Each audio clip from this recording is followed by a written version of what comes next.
Hello and welcome to Living Proof, the Isaac Newton Institute podcast. My name is Dan Aspel. In today's episode, we meet Professors Mark Blyth and Sasha Koro, organisers of the INI satellite programme, The Mathematics of Multiphase Flows with Applications. They'll be telling us all about the programme's research themes, as well as giving insights into the challenges and rewards for organising an INI programme at your home institution, in this case, the University of East Anglia in Norwich. We hope you enjoy the episode.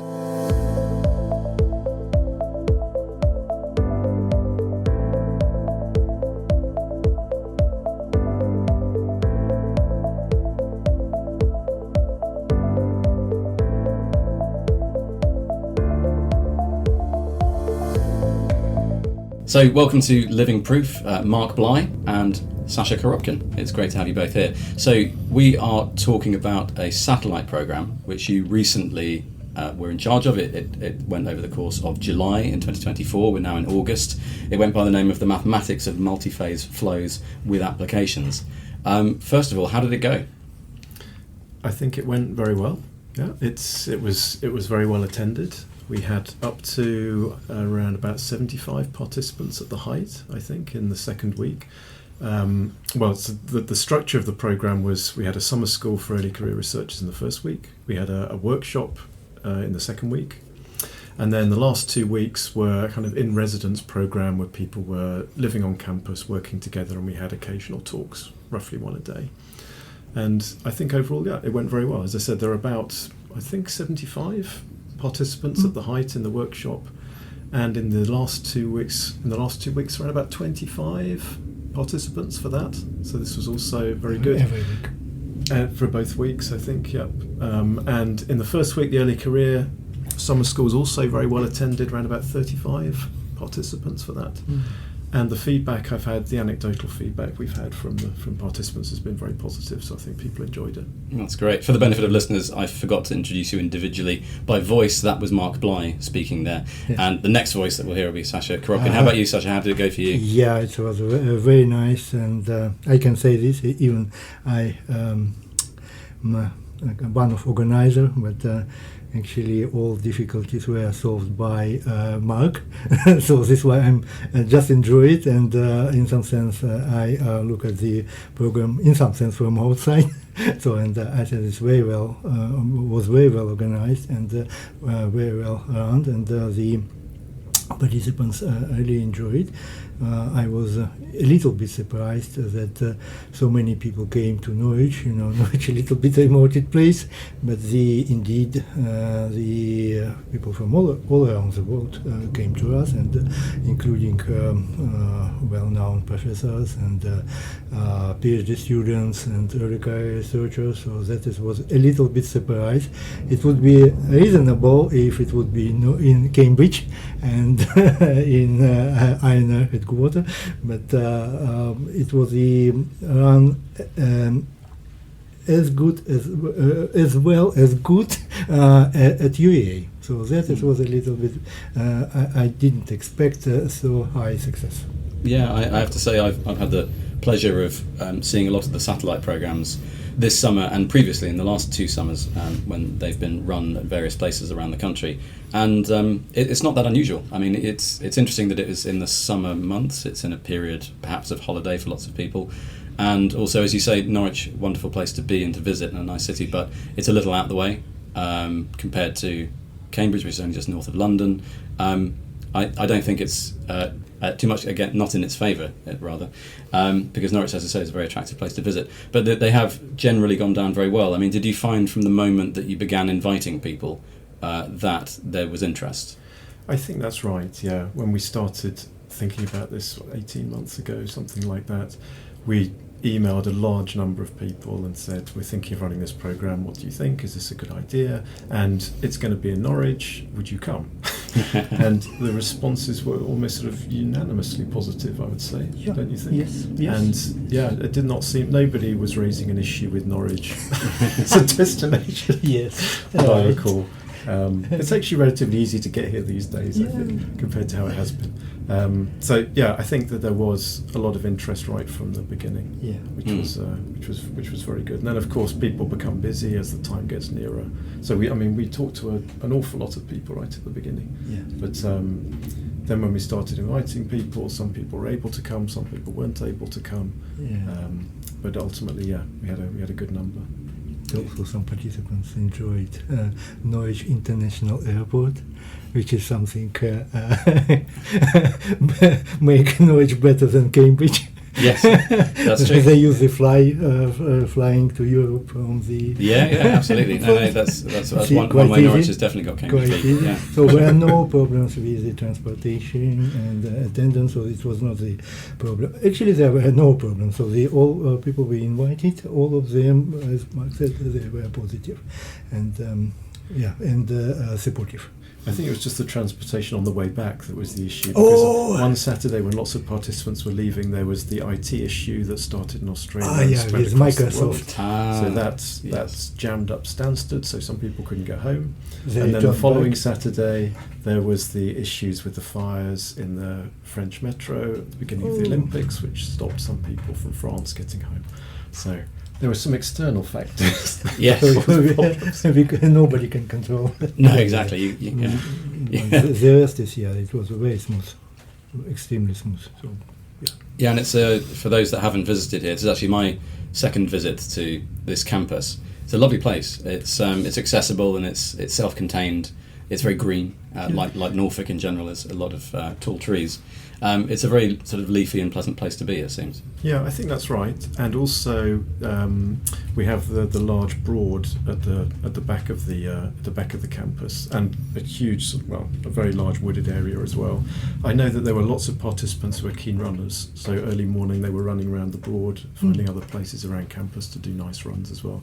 I think it's right. I think it is a very attractive campus, and particularly in summertime, there's lots of things to do outdoors. So this was also a good feature for participants, and Norfolk in general. Actually, there's lots of interesting things to do. So we had a trip to Blickling Hall, which is just outside Aylsham, one Saturday. Which was to Koro as well. And we went to not Cromer. all participants, but there are some. Yeah, we had a trip to Cromer on the North Norfolk coast, very close. which was went down very well.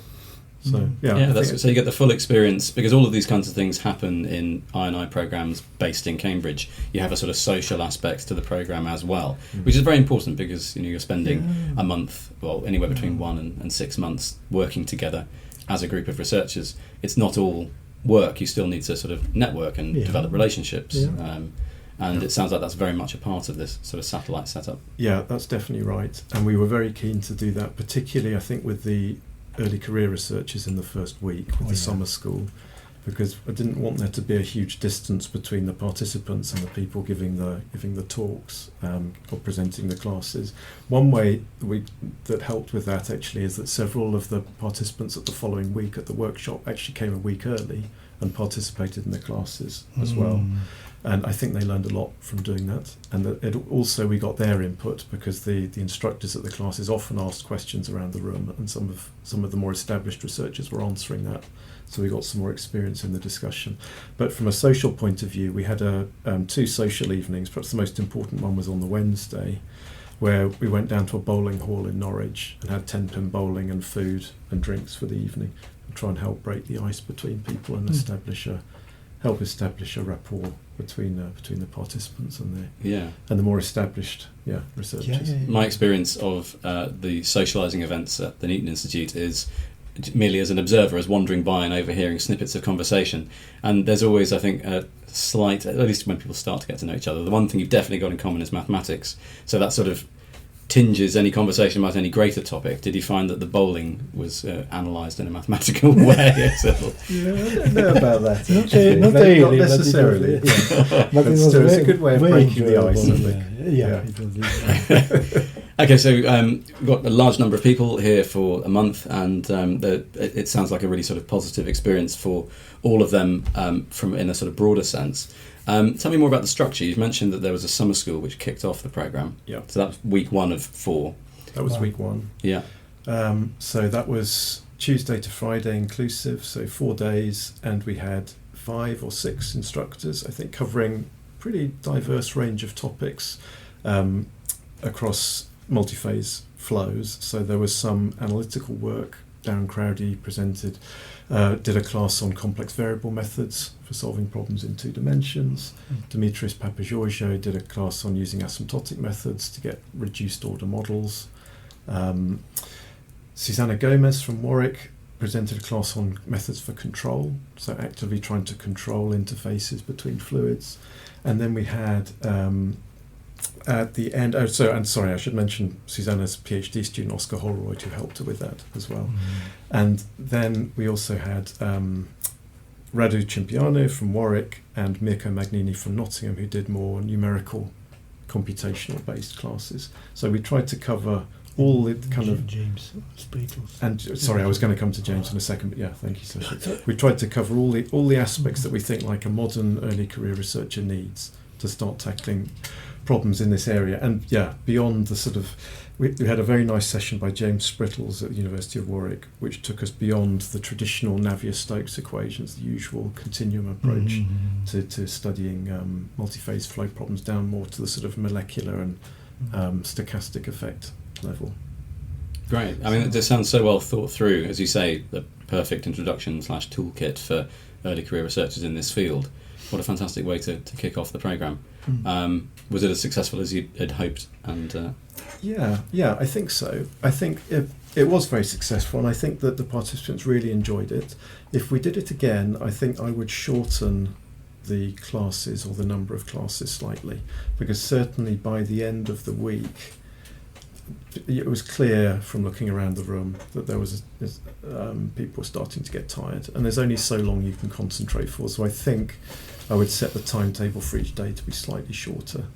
I mean, I don't think it was excessively long, and we did have regular breaks, but still, I mean, I think our original thinking was to do it for an entire week, to do Monday to Friday, and we didn't do that. We did Tuesday to Friday, but even then I started to feel, definitely by the end of the week, there was a certain amount of unintentional lethargy coming in, just because of the amount of material they were being presented with. I think that's very, very typical, because your instinct is to try and fit in everything that you would like to fit in. It's actually one of the main discussion points, I think, between programmes team, for example, at I&I, and organisers when it's a programme organised at the Needham Institute in Cambridge, is the advice that we're really glad that you want to try and fit so much into a week. However, we would advise that you cut it back to 80 or 70% of what you've got down there already. Which leads us on to another question, which we'll get to in a moment, about the challenges that were presented by being the organisers yourself without that infrastructure, because this is your home institution, you're inviting people here, you're handling a lot of the logistics. But we'll get to that in a moment, because I've interrupted my own question, which is about the structure of the programme. So you had that first week.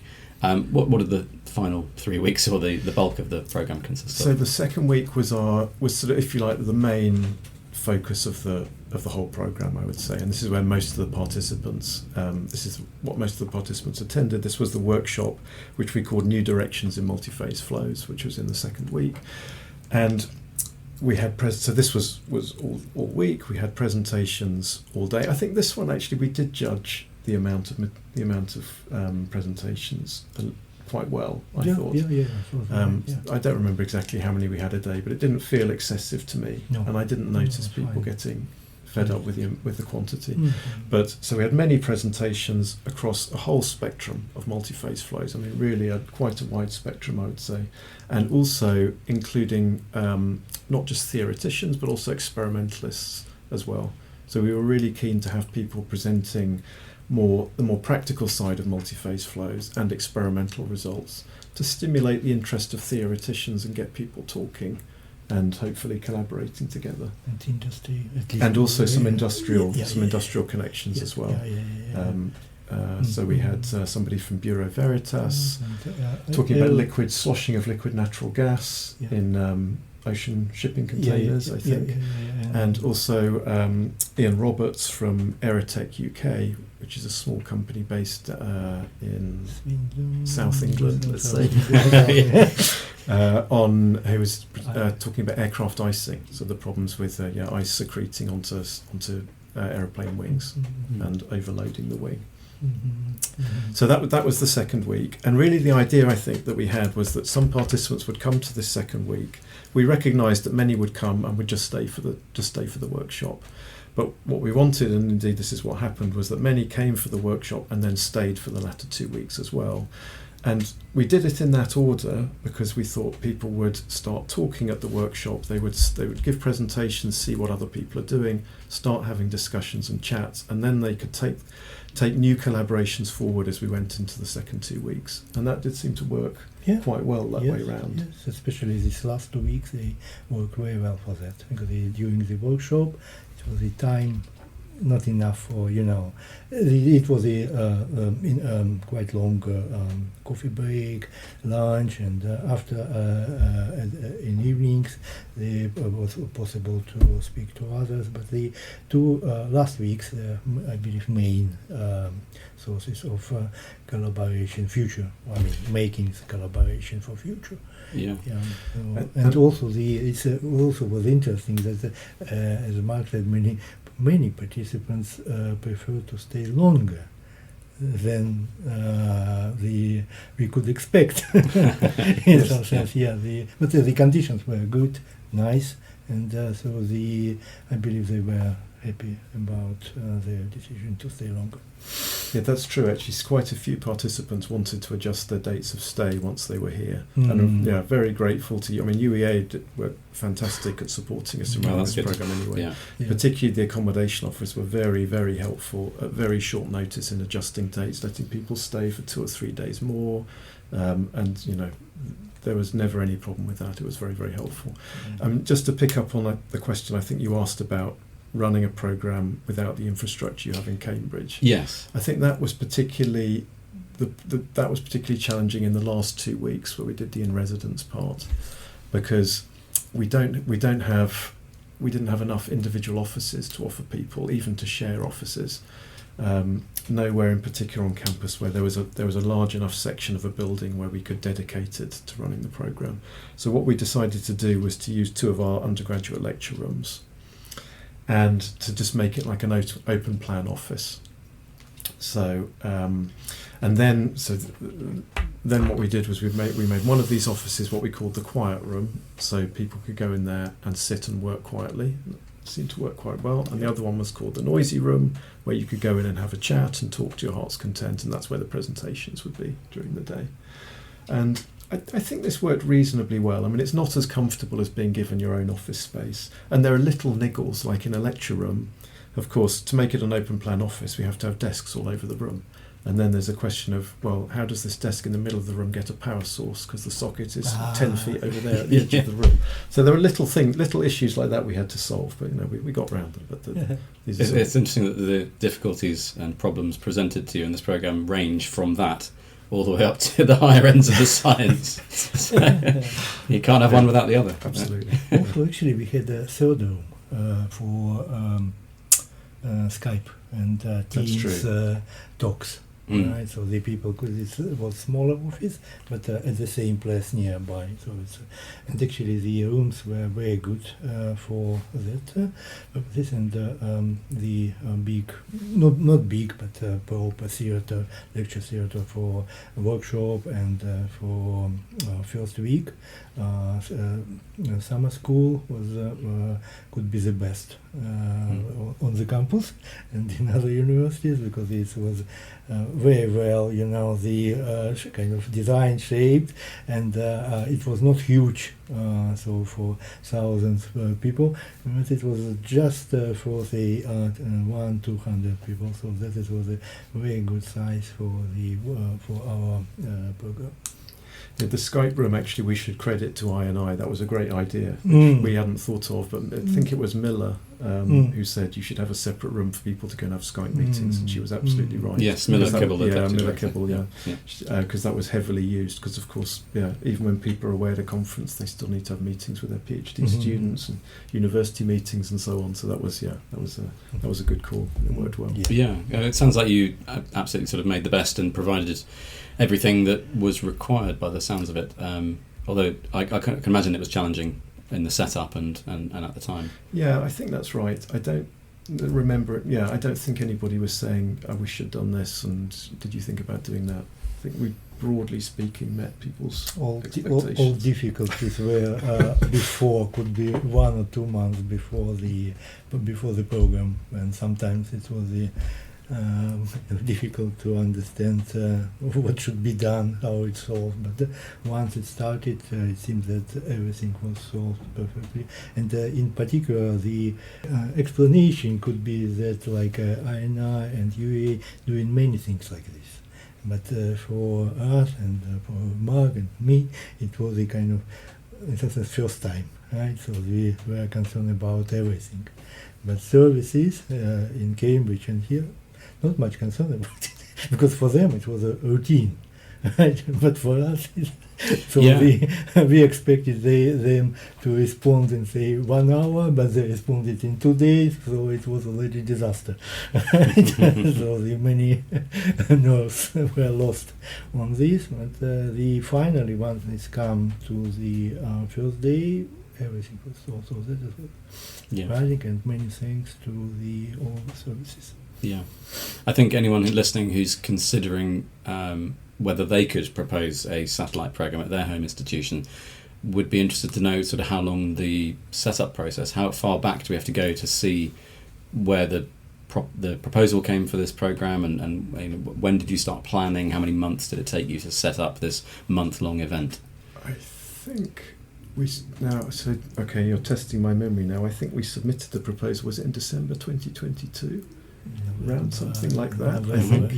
And I think we had something like that, and we had a decision around about March 2023 that we were going forward. Positively. And so before we submitted the proposal, we started contacting potential participants to get interest. Okay. Yeah, so we did. So I guess it was even. But I mean, I think my memory is it was something like August, September 22. We really started thinking about. So a couple of years in advance. Yeah, effectively 2 years in advance.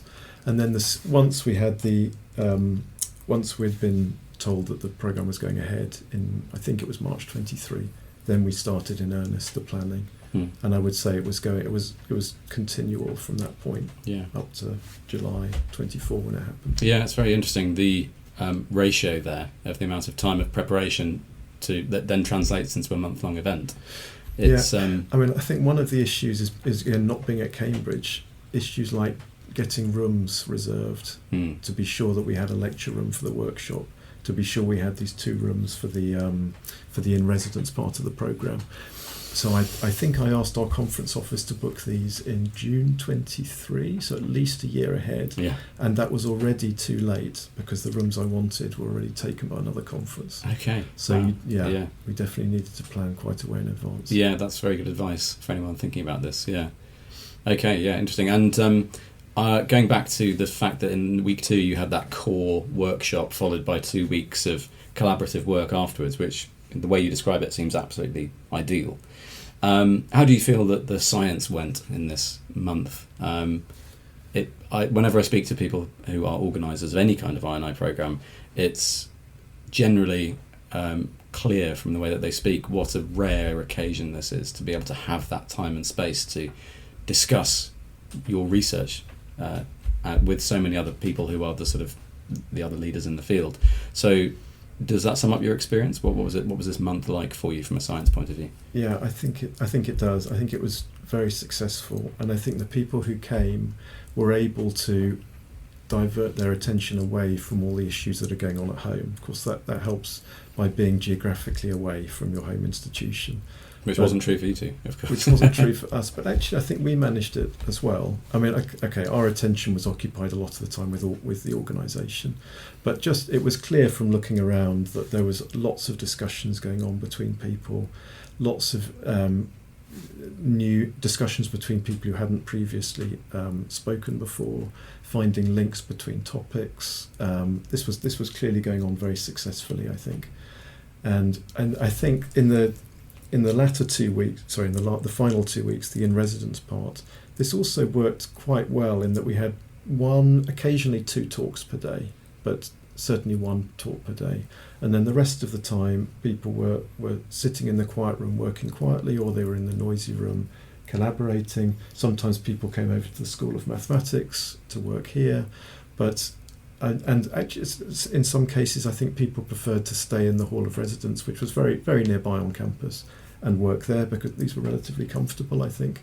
But I never had a sense that anyone was frustrated and not getting anywhere. There seemed to be lots of scientific discussions going on, which was really nice to see. So I think it was really successful in that respect. Is my impression. Yeah. And the spirit of something like the Newton Institute or the spirit of mathematics was everywhere, because their multiphase laws is very applied the field or discipline, but there are many challenges, mathematical, theoretical challenges, which are normally not well covered in other conferences.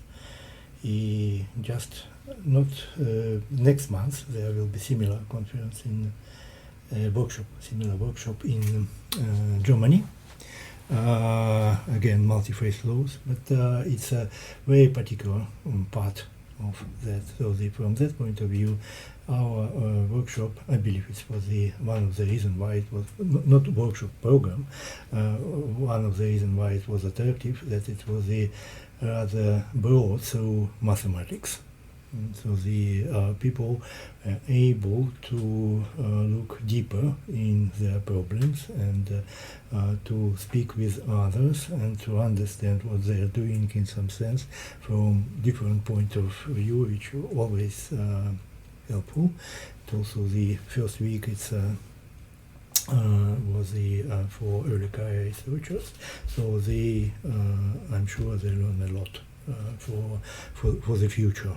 So that was the kind of the idea in the heart of the program, helped to make it something special. Yeah. Oh, thank you for those thoughts. Yeah, that was very, very helpful. And if I can ask a sort of one final question, unless there's any other topic you'd like to touch on, let me know. Are there any sort of personal highlights when you think back on that month? What makes you feel the most excited or proud? Doesn't have to be related to the science, of course, although that's fine. I think my immediate reaction to that is I was amazed that we made it through the month without any catastrophes. I was expecting something serious to go wrong at some point. Unfortunately, this never happened. I'm not quite sure why not. The natural instinct of any event organiser, isn't it? Yeah. But for us, I think one thing we did actually, which it went really nicely, was we had a public lecture given by one of our collaborators from Spain, Javier Rodriguez, who talked about beer tapping. So what happens when you tap one beer bottle against another and it starts to foam up. And that was, in one way, it was a little disappointing in that we didn't manage to get a lot of engagement from the public. I think that was always going to be quite difficult, running a talk in the evening on campus. It's not that easy to get here, relatively speaking. But it's not part of the city centre, is it? It's not part of the city centre. It was a challenge advertising it to people. I was hoping to get some interest from schools, and we did try, and it just never really materialised in that way. So that side of it was a little disappointing. But the lecture itself was just fantastic, wasn't it? And there was a lot of interest from campus. It was well attended, and it was a wonderful lecture that Javier gave. Really, really interesting, and he did a really nice balance between sort of slightly technical science, but also more general approach. And we had a nice wine reception afterwards. So this was that sort of stands out as a highlight of the programme. I just imagine everyone knocking beers together afterwards. Chaos. It's just pity that we did manage to record this lecture. Yes, and I was going to ask. We asked the Javier, is it possible to repeat? And he said no. Okay. This is the unique performance. And I was like an actor Okay. in a theatre, so it's impossible. Yeah. Okay. Oh, well, that sounds that there were positives there. As to my main impression, speaking honestly, right? So it was the performance by Mark Blyth, because he organized everything so smoothly and performed so smoothly, and in quiet way, no tension, nothing else. So I believe it was the first time we worked together, and I'm very impressed by. So this is my personal view of that. In addition to success of the program. There you go. So if you need a freelance event organizer, contact Mark Blyth. Yeah, I'm not sure about that. Oh, well, that's very kind. Thank you. So before I wrap up this podcast and let you go, were there any other points you wanted to address, or have we touched on everything that you think you'd like to express in this interview? I think we've covered probably the most important points. Yeah, but it's still not the end of story, because the Mark is collecting responses from the participants, and I believe I also collecting that. So then it's some work needed with that responses, right? So the I think good final report. So that is still coming. Right? Yeah. So learnings. This is not the end, right? And Yeah. Hopefully it's also sometimes needs some push.